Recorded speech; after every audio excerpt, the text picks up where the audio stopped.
but in the end, it doesn't.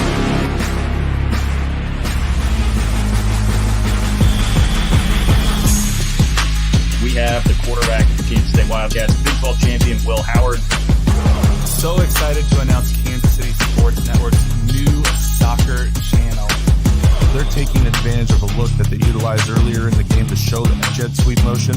It's a live edition of the KC Laboratory presented by Emprise. You kind of root for guys to have those moments, and that was certainly a big moment. Welcome into Mizzou, that's really your podcast for Missouri Athletics here on KC Sports Network. Welcome, everybody, to the Border War Podcast. Welcome back. Another episode of A No Season Podcast. You are listening to KC Sports Network, proudly presented by Emprise Bank. What's up, everybody? Welcome to another edition of the KC Laboratory, again brought to you by our good pals at Emprise Bank. I am Craig Stout. I am joined this week by my good pal, Matty Lane, who is not scared to face me. Kent apparently is. He just straight up forgot me off the last podcast, and now he's ducking me. Matty, I know how you feel now. The man doesn't want anything to do with me. He's ducking me. And this might occur again next week and the week after, and maybe the week after that. You know what happens? Here's one time they might want to see him on television, local to Kansas City. And he's like, you know what? I don't think those guys need me on Thursdays anymore. I don't need this podcast anymore. I am TV only now. I mean, you see that hair? Can you blame him though? I know. I bet he has makeup really there. He doesn't get makeup for the podcast. Greg, I want to stay mad at him, but I can't. Yeah. I don't know if you listened to Monday's show, and I don't think it showed up on the show, but in the private chat, I had to fight tooth and nail for us to talk about the defensive training camp storylines. I had to fight. I had to grind. I had to dig my heels in. So we talked about defense earlier this week, and I did it for you. I really appreciate that, buddy. I did get to listen a little bit on my commute, so I really did appreciate the defensive talk, and there was so much defensive talk that we're going to lead with the offense today. Perfect. Training camp has officially started. Rookies and quarterbacks and injured players are there. That is why there has been so much focus on a player like Isaiah Pacheco, who is doing a lot of work with a yellow jersey on. That's basically don't touch the man. He is still recovering. But I mean, we don't have to spend too much time on Isaiah Pacheco, Matty, but when asked today if he was going to be ready for week one, said in one word, absolutely. I don't think that any of us are worried about Pacheco. It's just Andy put a little bit of fear into us by saying, well, we'll see if he's going to go on PUP. Matty, I'm not worried about him at all. Are you worried about him at all? No, I mean, not in the slightest. I get it, he's in a yellow jersey, so you can't hit him, but he's out there doing everything they're possibly allowing him to do at training camp before he technically had to be there. You know what I mean? So look at the way he runs, and that seems to be the way he entirely approaches the game of football. He's as long as something doesn't backslide, he's gonna play. And you know what? They can keep him in as much contact as he seeks out. Keep him in the yellow jersey all camp. I don't need to see him take a single hit. He put him on the Jet McKinnon plan just for camp.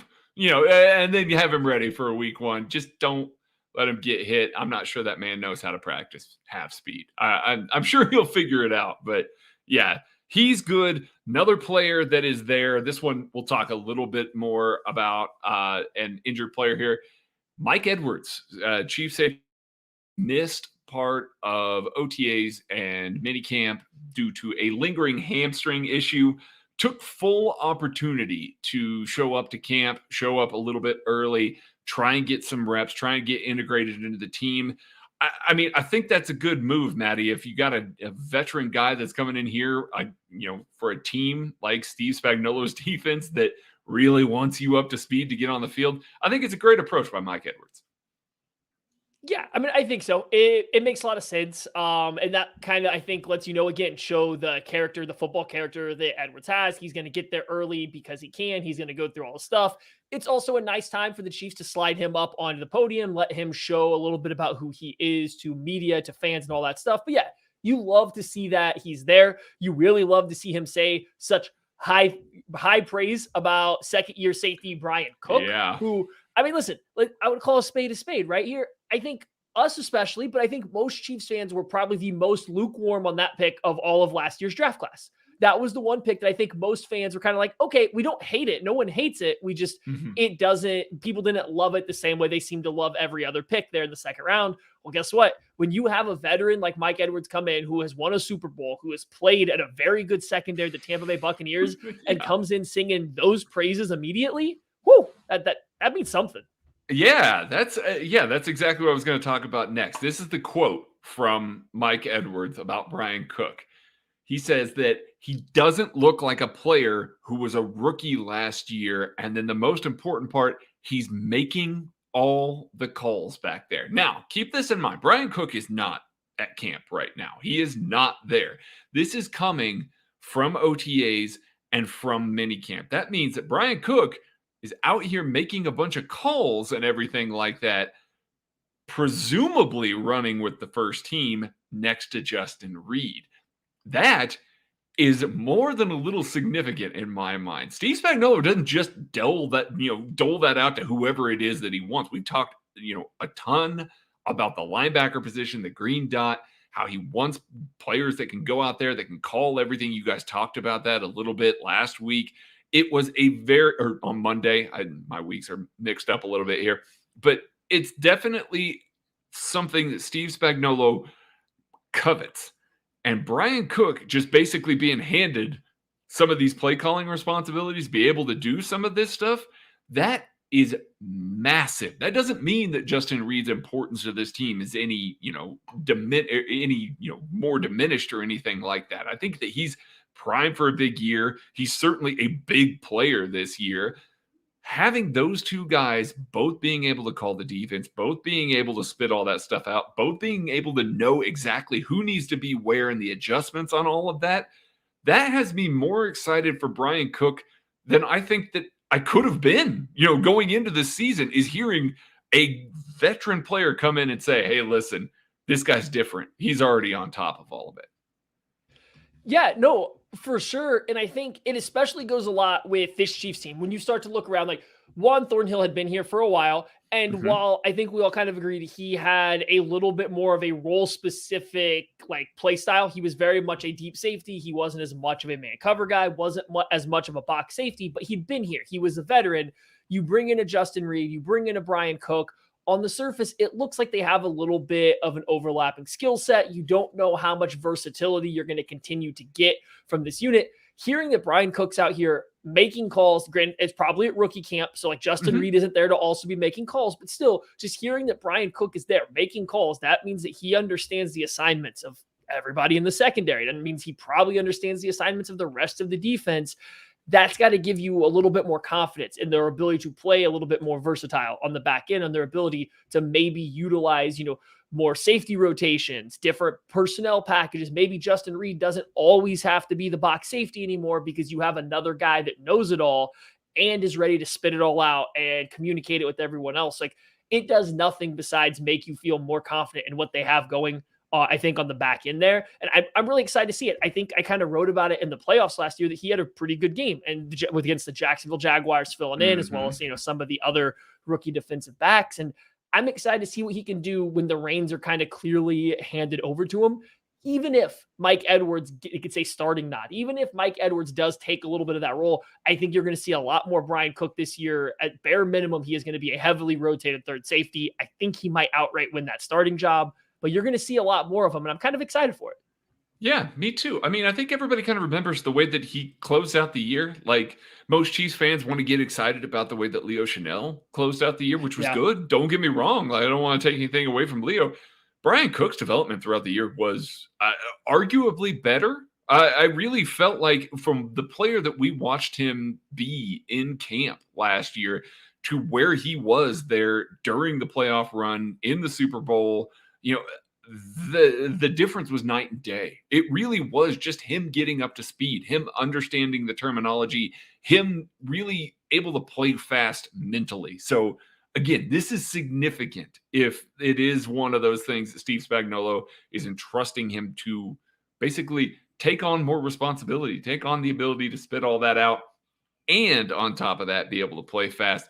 has me really excited there. Another young guy in camp this week, Wanya Morris, got to be on the podium for a little bit there. Guy that has been featured, a lot of hoopla around him, especially since he's taken a lot of left tackle snaps.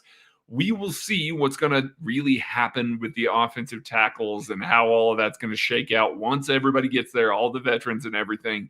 We'll get media eyes on it. We are going to have finally some depth chart kind of look into all of that stuff once everybody's in-house there.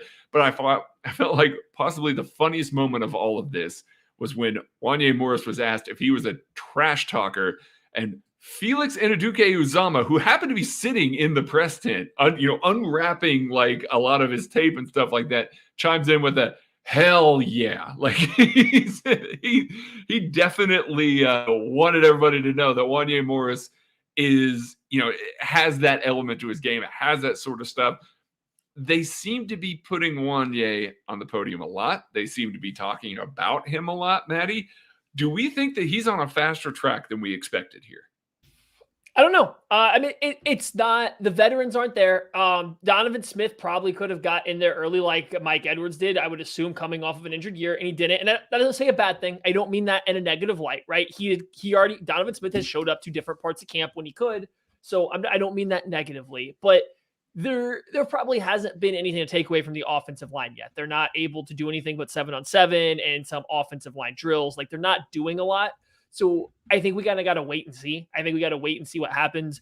The Chiefs will not thrust a rookie offensive lineman out there before he is ready. They won't do it. They simply won't do it. They will bend over backwards to play these other guys that they have that are veterans that have been around before they put a rookie out there that they don't feel is ready. So if he gets out there, Andy Reid feels like he's ready, and you just got, all you can do with that is roll with it and see what happens. I think it would be quite surprising to me to see a guy that played right tackle at Oklahoma come to the NFL and start as a rookie at left tackle. Yes, he has played left tackle in the past. I don't think it looked as particularly as good as he did playing right tackle, but it was a different offensive system. He probably has better coaching now than he did under Jeremy Pruitt in Tennessee, one of the worst offenses we've ever, that anyone's ever seen if you follow college football. So he probably has better coaching. Maybe he can do it. It's just, I would be hesitant to start to get my hopes up for that at this point in time.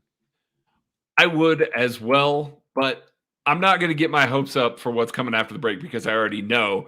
But y'all can get your hopes up while we are in this break.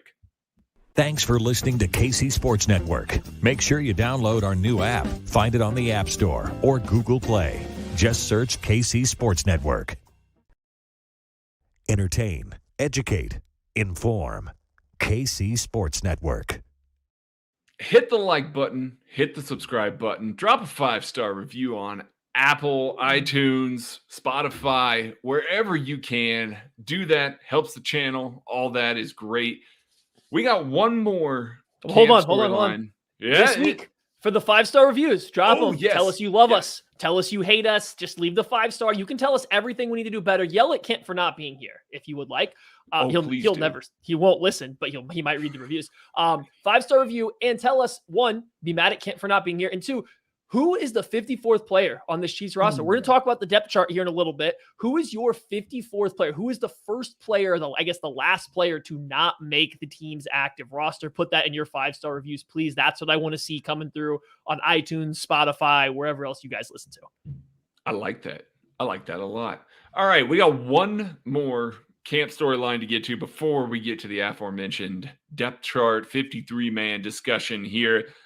We can't get out of here today without talking about Rashee Rice. And all his great catches today.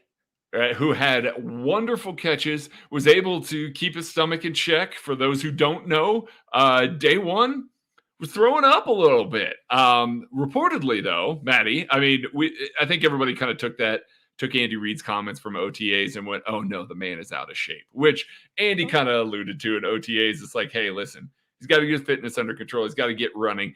Not something that I am terribly concerned about coming out of the system that he was. To be fair, he had gained about 10, 12 pounds from the combine to the reporting, to what his self-reported weight was. He said he got up to like 212, 214 and got back down to 200. He weighed in at like just over 200 at the combine. He apparently played in the low 200. So he did apparently add a little bit of weight, and maybe that's all Andy was referencing. And I don't care. I don't care if a college age kid added 10 pounds after his combine, after his big professional interview, and leading up to the draft and celebrating the draft. He added 10 pounds. Like, don't care. Just he did, but he did add weight. So maybe he did need to run a little bit. Maybe he did. Maybe he did need to run just a little bit there. I mean, listen, the man added 10 pounds after college. I mean, I should be so lucky. It is what it is. Had yesterday that he had a semi-big day, reportedly made a couple of catches, had a score, threw up in the middle of practice, comes back today and gains a lot of praise for his play, looked really good, making a lot of contested catches.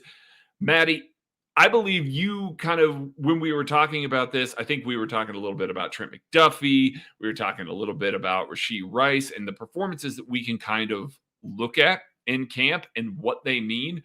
I can't remember if it was you, if it was Kent, that mentioned, hey, listen, we know that Rashee Rice isn't going to be going up against the best of the best in rookie camp, but we need him to perform. Like, if you're hearing him perform well and the level that he's playing at is good enough to gain headlines every single day, that is an incredibly positive thing, because that means he's off to a good start. So far, even with the throwing up part of that yesterday, it seems like the on-field work is really paying dividends so far. Yeah, it does. I mean, first of all, even while apparently puking and dealing with a little bit of just exhaustion or whatever it may be, he made a couple nice catches according to, eyewitness accounts that are there. And it sounds like his second day went even better. No reports of any sickness or anything like that. It was listed or reported as a handful of nice catches. I think the Chiefs were even kind enough to tweet out one of the plays where he made a nice, jumping kind of contested catch in the end zone. It seems like early, it's early on. It's mostly rookies there right now, maybe a few injured guys. So it's not like he is going up against the Trent McDuffies, the Jalen Watsons, L'Jarius Sneeds yet, but he's performing. He's performing against the guys that you would expect him to excel against. It's 7-on-7, so it's going to favor him as well, but he's still making plays when it matters. He's still doing things to make plays. He's making his presence felt. That's all you can really ask for right now from training camp. One, we're not seeing everything. Two, they're not even attempting to show you more than like 2% of whatever kind of practice and work they're doing there in St. Joe. So just getting these little glimpses that say he's doing something, you at least feel good. You at least feel like he belongs on this NFL field with other NFL players. And that's all you can really ask for from rookies. Do they look like they belong? And Rashee Rice, outside of being a little sick that first day, looks like he belongs. And also, he went up to his presser and didn't seem like it was something that was holding him back. It just seemed like he needed to catch his breath for a little bit. And then he went and did, his entire press conference, and everything seemed fine. So things seem to be trending the right way for him. Yeah, I especially like that he played into the bit a little bit when he came up, took the podium and he was going, he's just kidding. It's great, man. Hey, you're self-aware, you know what everybody's saying about you, all that. The fact that he came to the podium and did that, honestly, made me feel even better about the entire situation. So yeah, because he doesn't have his phone. He's not connected to social media while out there. He doesn't know that, whether people are being real or just kind of trolling and joking about the situation, that's what a lot of people are talking about. So he was aware enough to know that like people saw that and he's going to play, poke fun of it. And that's amazing. Absolutely. Who hasn't worked out and thrown up while doing so at some point in time in their life? I mean, me, but I also am not somebody who works out that hard. I am a very lazy individual. So if I tried to do a workout like that, I would absolutely be puking everywhere. But, it is what it is. So I do think that Rashee Rice really started well in camp. That is really good to hear. I mean, there's a lot of negativity maybe about the Chiefs wide receiver position. And there are a lot of people that are really kind of banking on this group being the future going forward. I think that this kind of helps everybody who's kind of, on one side or another, seeing that this is going well so far is a very positive thing, because it's not like he's just got some random Joe Schmo throwing him the ball either. Patrick Mahomes is the one that's throwing him the ball here. So the fact that he's on the same page, things are clicking, he's making catches with Patrick Mahomes throwing him the ball, that's far from a bad thing for this team. I saw this Netflix show that said that Patrick Mahomes guy is kind of good. Oh, is he? Okay. So the Netflix show told me. That's what the Netflix show told you. All right. that is all we got for camp today. We've rounded up all the camp news. We've rounded up all the rookie camp news thus far. We'll be back especially once the veterans report and everything like that. It's going to be good. It's great to have football content again. It's great to have real things to talk about. Beautiful. So with that being in mind, we're going to go back into projection land and we're going to talk about some of the roster construction, 53 man, kind of roster projections and things like that. And whether or not we think that maybe this team is better than last year's Super Bowl winning team. Maddie, do we just want to go position by position? Is that what we're going to do here? So I think the way we're going to do this, I whipped up myself a little sheet to keep track here. So I will keep track. I love it. But we're going to go through, and if we think a guy is a lock at a position, I got a spot to put him in the locks. And if we don't know if it's a lock, I got a maybe slot. And then we can circle back to all the maybes to round out the final 53 if we need to. So perfect. I assume we can start at quarterback. I got two guys down as a lock, Patrick Mahomes and Blaine Gabbert. I wanted to ask you, do you think there's any chance that they would keep two quarterbacks and Blaine Gabbert is not the second one? No, I don't at all. I'm with you. We've talked about quarterback recently, so I won't belabor the point, but Blaine Gabbert was brought in here for a reason. They like Shane Buechele. I'm on board with them keeping him, but he's not a lock. I think Blaine Gabbert is an absolute lock for this team. Yeah, no, and I'm with you. I think if they only keep two, it has to be Blaine Gabbert. If Shane Buechele's the backup, I think they keep three and Gabbert's the third, right? It's like, I think no matter what, Gabbert is going to be a lock on the team. So I went two there. I put Buechele down as a maybe, right? At this point, I don't think we'll circle back. Yeah, I'm not ready to go to a lock. Running backs. Why don't you run me through the guys you think that are locked into this roster, no matter what, you would stake a claim on it of your living in Colorado? Oh man, I don't like putting my presence out here. Like I put in a lot of work to get out here. I don't like leaving that at Andy Reid's whip. So be sure. Yikes. Okay, a lock, Isaiah Pacheco. No. Mm-hmm. Jerick McKinnon, I think, is also a lock. Yes. I am going to say there's a third running back that is an absolute lock for this team. I just don't know if it's Clyde Edwards-Helaire. And it's simply from a trade perspective. It's not a cut perspective at all. Clyde Edwards-Helaire is on a 53-man roster for some team this year, absolutely at cut down day. Like, I fully believe that. I'm about 75% sure it's with the Chiefs, but he is one of the few guys that I think actually holds some trade value, holds the ability to contribute for a team, especially in the current climate where there's going to be some running backs holding out. There may be a team that looks at this and goes, hey, listen, we'll throw a 5th round pick. We'll throw a 4th round pick or a player swap or something like that to make sure that our running back position is solidified. So I am saying that there's going to be 3 running backs. I'll go ahead and call Clyde a lock, but that's the one I'm least comfortable about. So you're giving Clyde a lock over Deneric Prince? I am giving Clyde a lock over Deneric Prince. Deneric Prince, strong maybe, though. Yeah. And Deneric Prince could play himself into a lock at camp with Clyde going somewhere else. Yes. So here's my next question. Without a fullback, do we think that only 3 guys are a lock, or do we think it's a lock they keep 4? And if that's the case, is there even any competition for it being Deneric Prince, right? Is LaMichael Pirine really competing for that 4th spot, right? So I mean, I'm okay keeping Deneric Prince as a maybe for now, just because of that. But like, I feel like they kind of have to keep 4 running backs with no fullback. So like, I feel like he might even be close too. We'll keep him as a maybe for now. So like now that puts us at 4 locks. We still have 2 guys right now sitting as a maybe, or no, 5 guys that are locks, 2 guys sitting as a maybe as we move on to wide receiver. Ooh, boy, see, this is where we're going to steal some stuff here. And this is why I'm reticent. Yeah, this is why I was reticent to pick more than a couple guys at some of these positions, because this group could make themselves more valuable to claim some of this spot. Kadarius Toney's a lock. Marquez Valdes-Scantling is a lock. Rashee Rice is a lock. Mm-hmm. After that, Sky Moore's a lock. Sky Moore's a lock. I'm so sorry. I'm completely blanking. Sky Moore's a lock. After that, there's going to be some combination of Richie James, Justin Ross, Justin Watson, Amir Smith-Marset, John Ross. I think those are realistically. I'll throw in Jerrion Ely with a real outside chance at making this roster as a wide receiver. It maybe that kind of blended wide receiver running back kind of role there. Those guys are the guys that 2 of them at least are going to make this team. And I don't know who those 2 are yet right now. I think leaders in the clubhouse, Justin Watson, obviously. I think Richie James is as well. And Justin Ross has a very strong claim to one of those spots.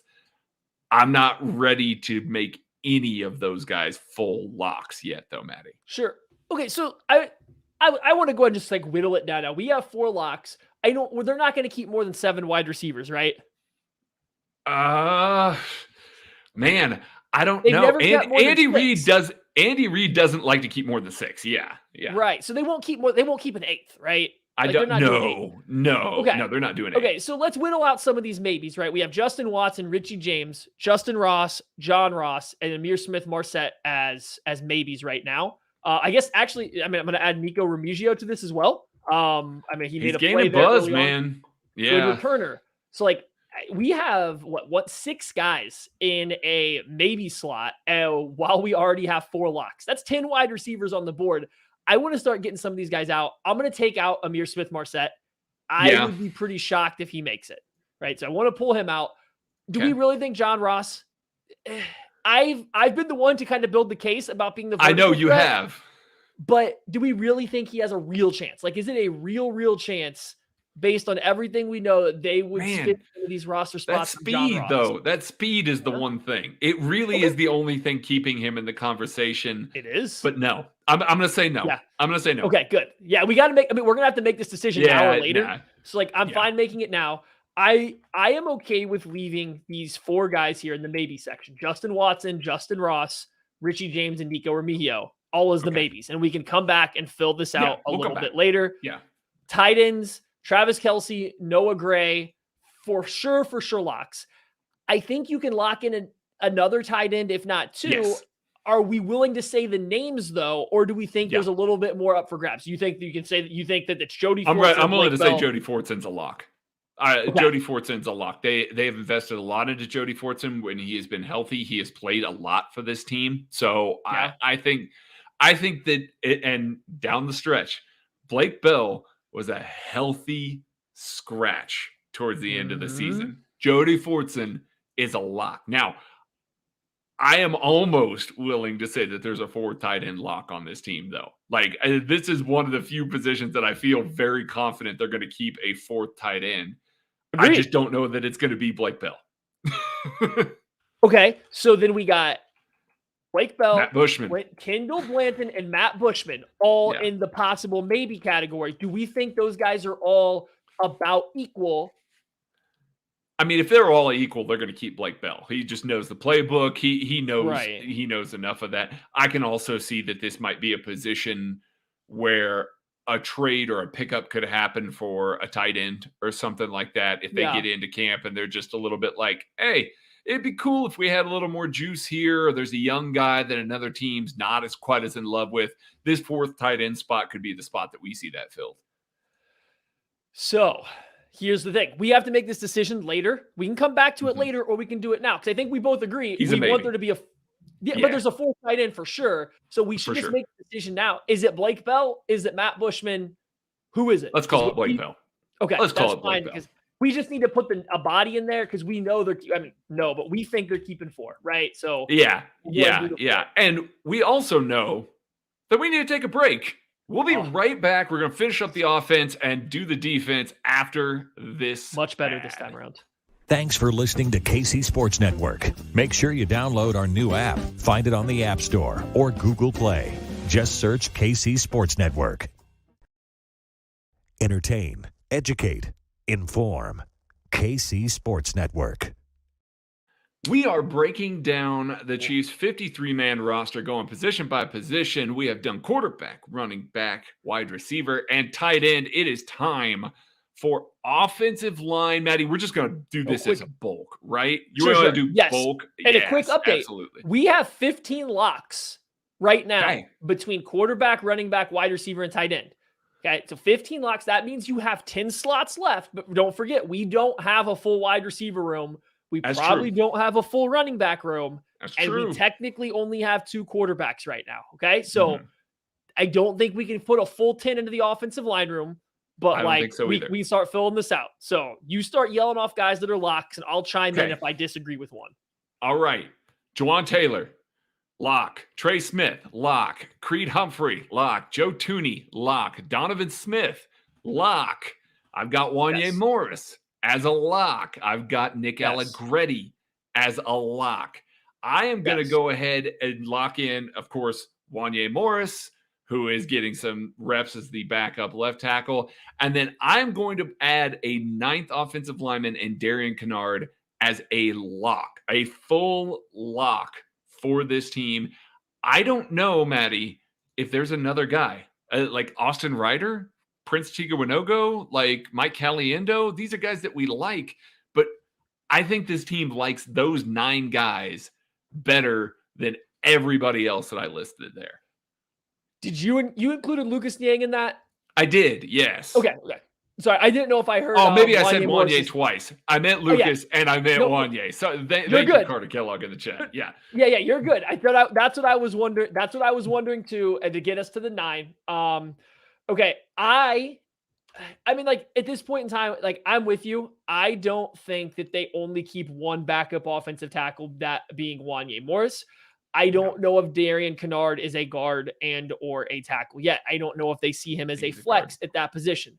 I think they would lean Niang over Prince Tiga. So I'm okay with going with the 9 for this, for that simple reason that I do think that I don't know what to do with Kennard and Niang yet. I don't feel super strong about them being locks, but I think they will roster guys in those positions. And as of right now, before camp starts, I see no reason that it wouldn't be those guys and it'd be anyone else, if that makes any sense. I do think if there's a position that Andy Reid tends to just kind of go chalk with more often than not, guys that he's just kind of comfortable with, guys that have been on the roster for a little while. I mean, Austin Ryder's on this roster right now, and they practice squatted him last year, I believe. They did, but he's stuck around for a long time on this roster as a guy because Andy Reid likes having guys that know the system, likes having veterans that can teach other young guys and bring them along. So a Lucas Niang makes a ton of sense. He knows the system. Like, he knows exactly the way that Andy Heck wants him to play, too. So regardless of what you think about him, his value may be just being there, running through drills, giving examples, showing some of those things. I think that that's more important to Andy Reid than taking, a gamble on another guy that maybe has a higher ceiling, but needs a few seasons to kind of realize that. All right, now here's my only pushback here and why I think we should slide Niang to the maybe category. That put us at 24 locks, and we only have 4 wide receivers and only 3 running backs and 2 quarterbacks. Yep. I don't know if we can eat into the defense that much to lock in 9 offensive linemen on this first pass. That we can. Like right now, if we keep Niang as a lock, we only have 1, 2 more roster spots for the entire offense. Do you feel okay with that? I think my Shane Buechele decision has just been made. Like, okay. I really do. Like, that's how confident I feel in that. Yeah. I feel like, and again, Andy's carried 2 quarterbacks multiple times, especially with like a veteran backup, Chad Henne, around. Like, he's kept 2 quarterbacks multiple times. So it's not like it's necessity that he carries 3. So I can get one back there. I can get a couple of wide receivers and be fine with 3 running backs. Like, I can work that out. Yeah. Okay. So we are sitting here. We have our 2 quarterbacks. We have our 3 running backs, 4 wide receivers, 4 tight ends, 9 offensive linemen at 24 offensive players. Do we want to finish the offense and then do defense, or do we just want to go through the defense and come back to everybody? Let's go to the defense and then we'll come back to some maybes. Yeah. Okay. Defensive linemen. Let's go. George Karlaftis. Lock, yeah. Chris Jones, O'Minahue. So I'm just kind of doing it in like what I think that line, like the starting lineup is going to be. And then you're going to have a Dana, a Coburn, Felix. This is where I'm stalling out here for a very specific reason. Is Colin Saunders starting the year active? What do we think? Colin Saunders? Yeah, Colin Saunders, Tershawn Wharton. Tershawn Wharton, yes. He See, makes the us fact that if they've he's already there. put him on the PUP list, I think means that it could be, if he doesn't start it, I got to remember my PUP rules. See, I believe he can come off of it eventually if he starts it on the active PUP list. It's the fact that he can't start practicing and then go on the PUP list and not miss a significant amount of time. I'm going to say that Tershawn Wharton is not ready for the season based on how Andy Reid is talking about him right now. So let's say that he's not a 53-man lock.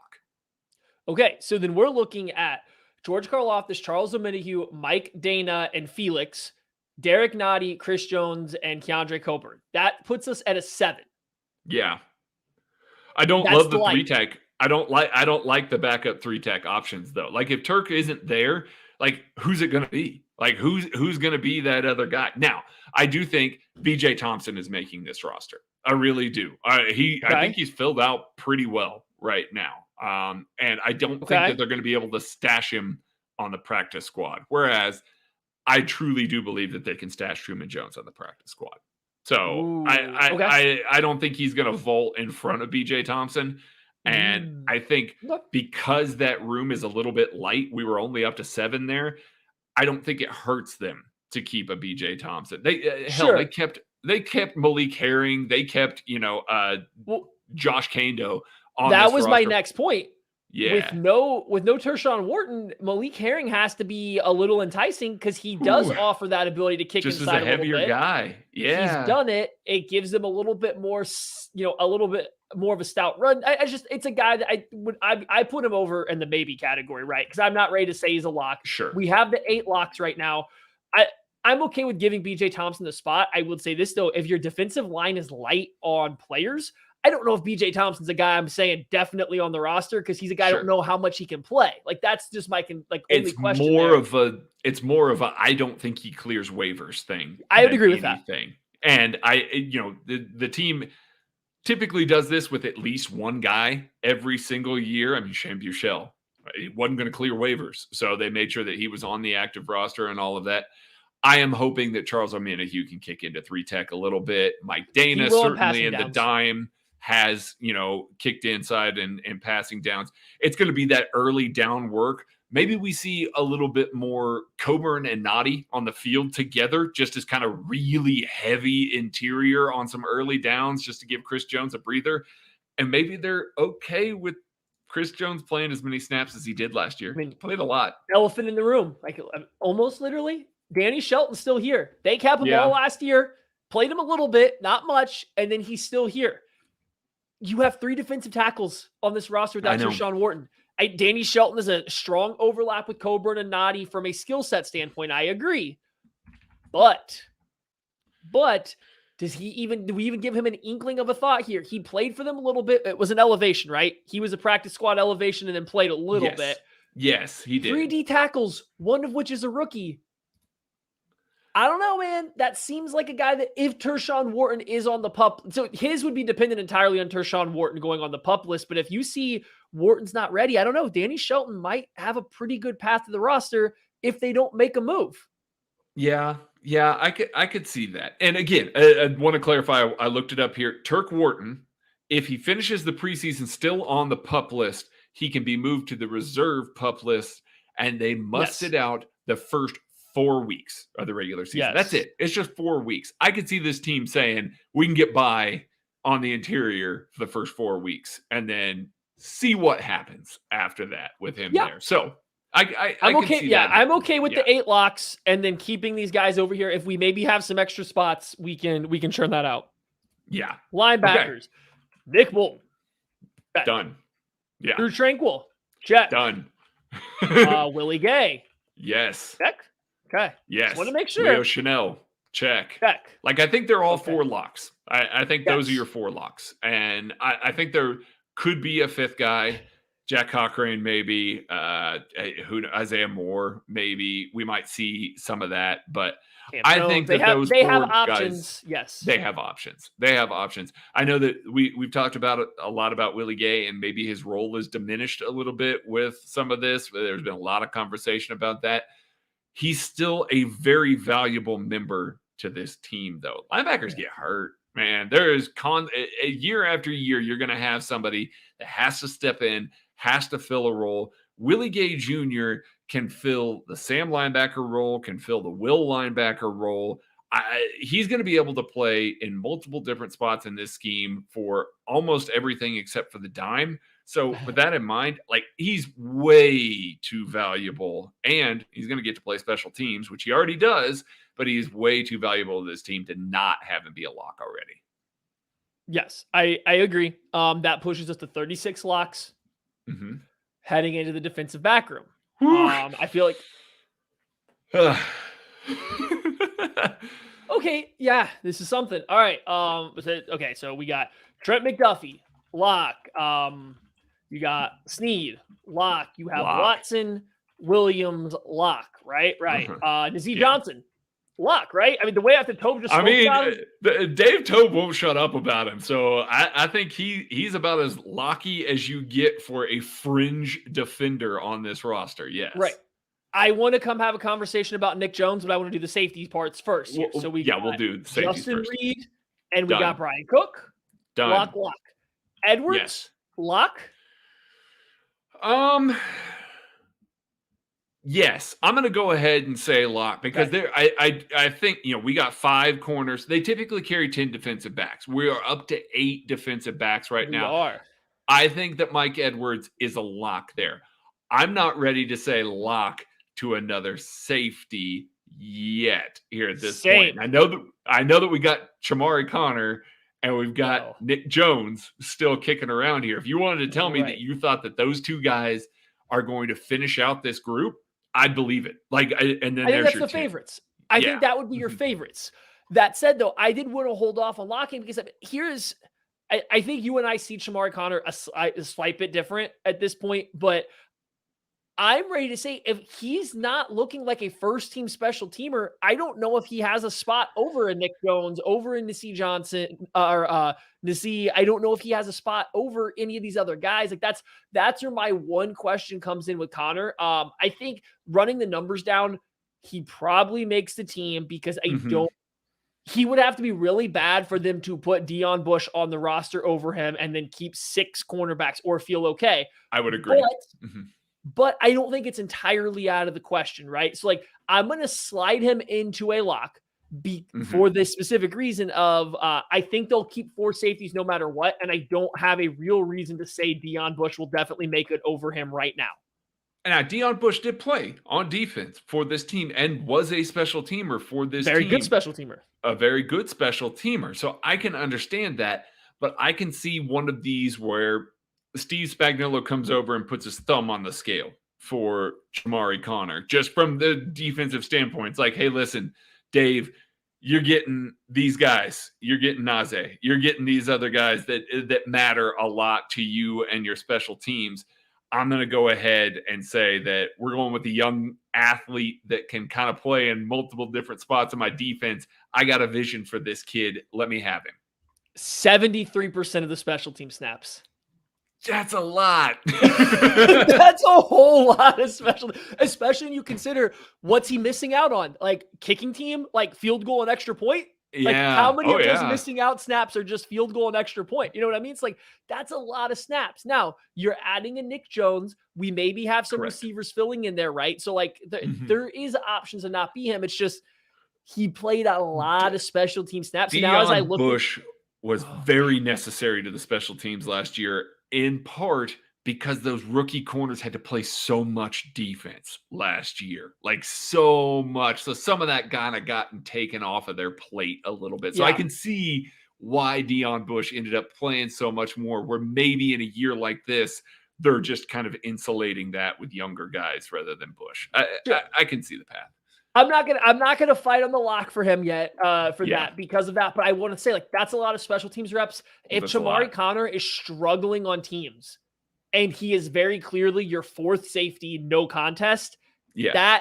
And he's a day 3 guy. Yeah. That's not out of pocket to try to do that as a practice squad move. That's not entirely out of pocket. Okay, so we're sitting here at 8 defensive backs. No way they only keep 8. Now comes back Deion Bush and his special teams, or Nick Jones, who has drawn praise. Okay, he has drawn praise from Dave Tobe already, so there is a level of confidence there in his special teams ability. But at the same time, we just talked about it. Deion Bush played a lot. I'll give it to Nick Jones because I believe he was also talked about as possibly being a slot corner, and the Chiefs liking him in a backup role there. That was the tipping point for me. And on top of that, his ability to block kicks is significant, as is BJ Thompson's ability to block kicks. Yeah. Both of those guys, very good at that. After they lost Tano Passigno, you didn't see as much of that presence on the interior. I'm wondering, I don't have anything to back this up. I am wondering if Dave Tobe saw some of the ways that teams approached him in the kicking game and went, the launch angle is much different against us than it used to be because we don't have some of that length in the middle. We don't have a guy screaming off the edge that maybe can threaten quite as much, and made sure to kind of be like, hey, I realize that you guys kind of like these guys on defense. I can change the way that teams kick against us if you give me a couple of these guys that can be on the roster. So for that reason alone, I think that Nick Jones is more of a lock than Shamari Connor, despite being a lower round pick than him. Yeah. I wanted to say this. What about Khalif Halasi? If he impresses, sure. Like, we only have 9 right now, right? We have 9 defensive backs. We kind of leave there's a potential here. Am I wrong on 9? Hold on. I feel like I might be wrong on 9. 1, 2, 3, no, 4, you're 5, wrong 6, on 9 7, because we didn't lock up Shamari Connor. So we were only at 9. Yeah. So, okay. I'm going to lock up Connor, and that actually puts us at 10, correct? There you go. Correct. Okay. Yes. All right, so that puts us at 10. I would say Khalif would have to outplay a Connor directly, one-on-one special teams, and they would have to foresee their defensive role being the same, and he would have to be so much better than Deion Bush defensively to overtake. Like, it's a long shot. It's not impossible. It's just a long shot, and being at the beginning of camp, I don't see the path until we start to see more there. Okay. Total, we got 3 locks in Harrison Butker, Tommy Townsend, and James Winchester on special teams. So yeah, that we don't puts us at 48 total, right? 48 total. But I wanted to say this defensively.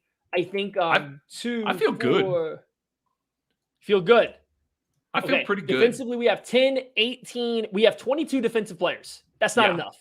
That's not enough. But I feel like the foundation is really good, and we can go ahead and let's throw in a 5th linebacker. You want to throw in Cochran, or you want to throw in Isaiah Moore? I think at this point in time, we'll do Cochran because we've seen him, right? Like, it's beginning of camp, right? Like, there's no reason for me to say for sure someone else is going to take it over. I think adding Drew Tranquil and giving him a green dot makes a guy like Isaiah Moore, who's a little bit more of a thumper, like less of a necessity when you have somebody else that can take the green dot. That man. Practice squad that man. Great practice squatter right there. Yeah. I think only 8 defensive linemen is too light. I think so too. Enough. So you're pushing. Are we going to say Turk's healthy? Are we going to add Herring, Shelton, or Truman Jones? I'm going to say that Turk is coming in week 5 or 6. So I think they're going to try and piece it together on the initial 53-man roster. They keep 8 and for the first couple weeks? 9. I'm going to say they're going to add a 9th there. It's got to be somebody on the interior. So either Shelton Malik Herring. Yeah. Do you want to play Malik Herring at 3 tech, or do you want to play Danny Shelton, who's kind of a mirror of Derek Nottie and Keandre Coburn a little bit as well? I did Herring because I don't think I trust BJ Thompson yet to play anything besides pure pass rushing down. So if you need it, and listen, Felix is also early on, dealt a little bit of a wrist injury. No guarantee that this rookie is going to be ready to play. So you give me Herring there. That puts us at 9. That added 2 more guys. That puts us at 24 defensive guys? Yeah, I believe that's correct. So I think that's good. I'm willing to go into the season with 24 defenders. It has happened before. Sure. Just so you know. 2016, he did it. So, yeah. So we have 2 spots left. 2 roster spots left right now. We have 2 quarterbacks. We have 3 running backs, and we have 4 wide receivers and 4 tight ends. What are we feeling with this? We got the 4 tight ends, right? We do have the 4 tight ends. Okay. We went ahead So and we're going to locked them leave in. that alone. I am going to add, we've got 4 wide receivers. Is that what you said? We didn't Yeah, lock we in? only have 4 wide receivers. We got to locked get to in. 6. We got to get to 6. I feel like you're sacrificing that 3rd quarterback spot and the 4th running back spot for the fact that you need to get more wide receivers in. We willing to lock in Richie James and Justin Watson and call the room good?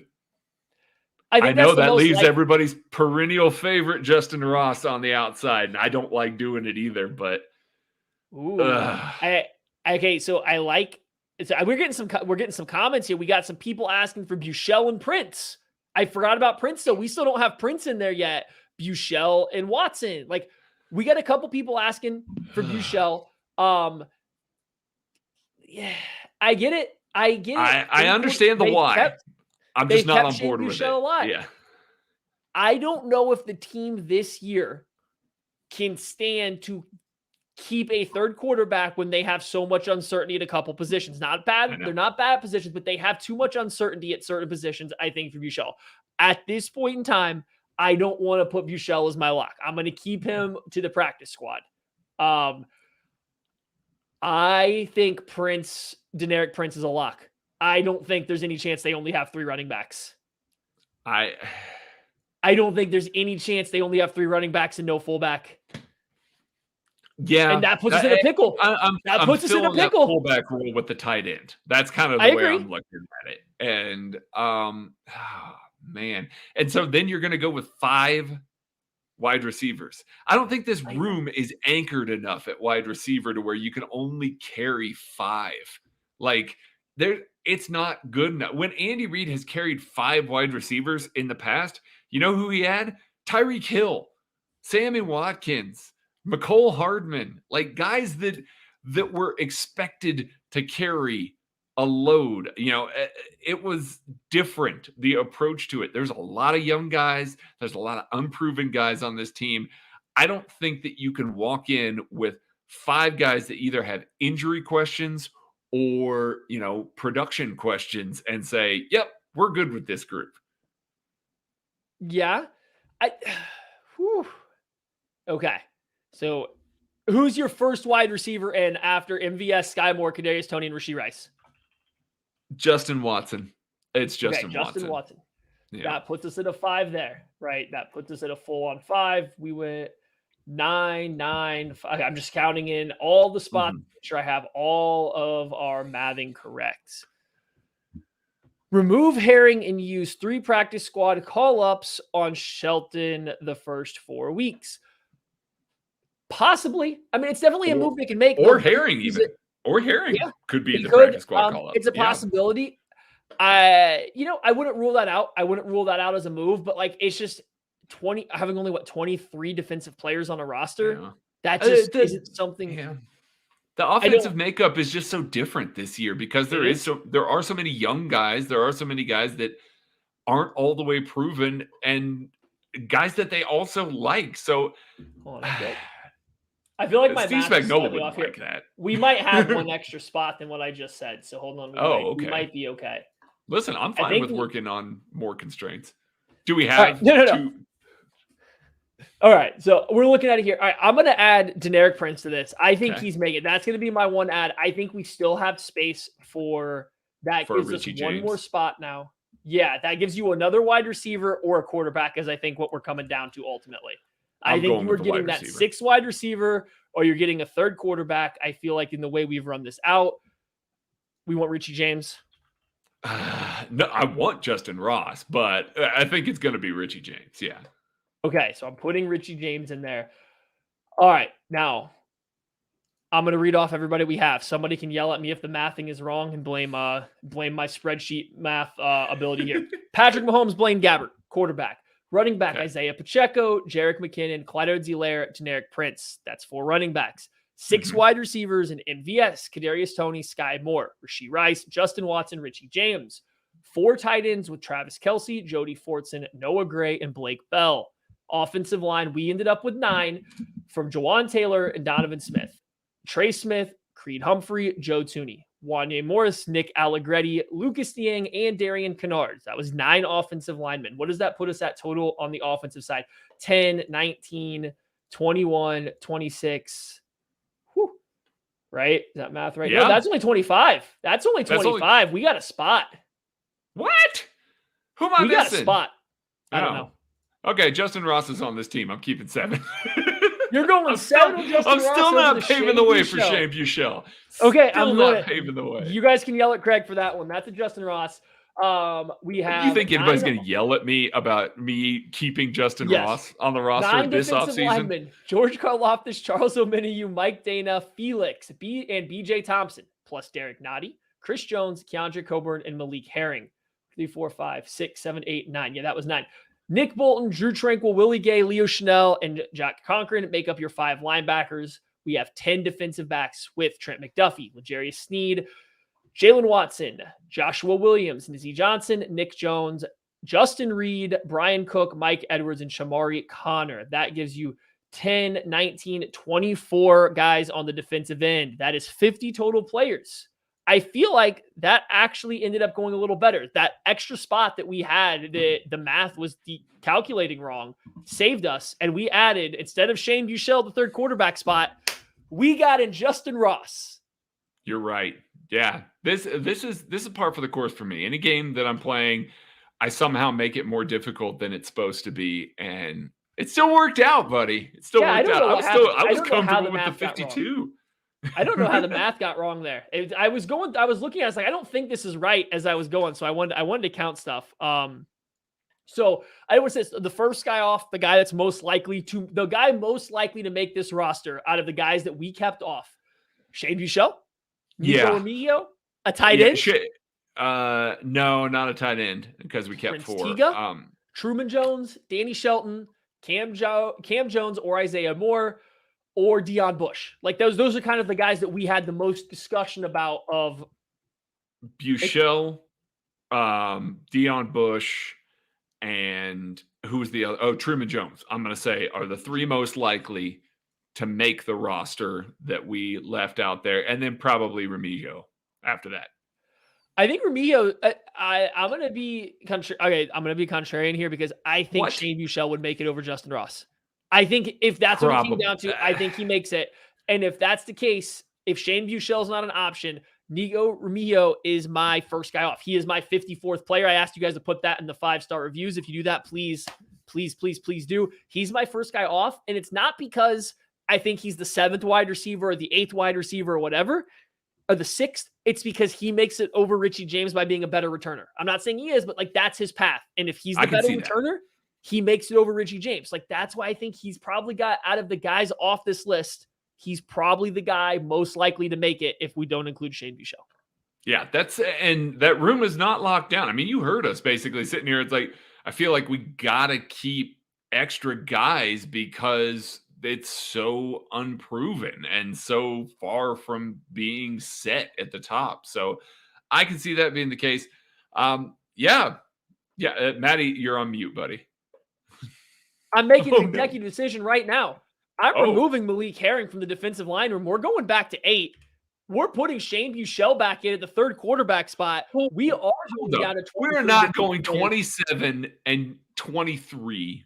We are doing it because you said Turk Wharton's coming back after 4 or 5 weeks. Once Turk Wharton comes back, we can get rid of whoever isn't doing anything somewhere. Whether that's a Justin Ross who isn't getting any playing time, whether that's Clyde who's never suiting up, whether that's a Darian Kennard, somebody on the offensive side can get out once Turk comes back. But we have the option to practice squad call up Malik Herring, who is at no risk of being signed by another team.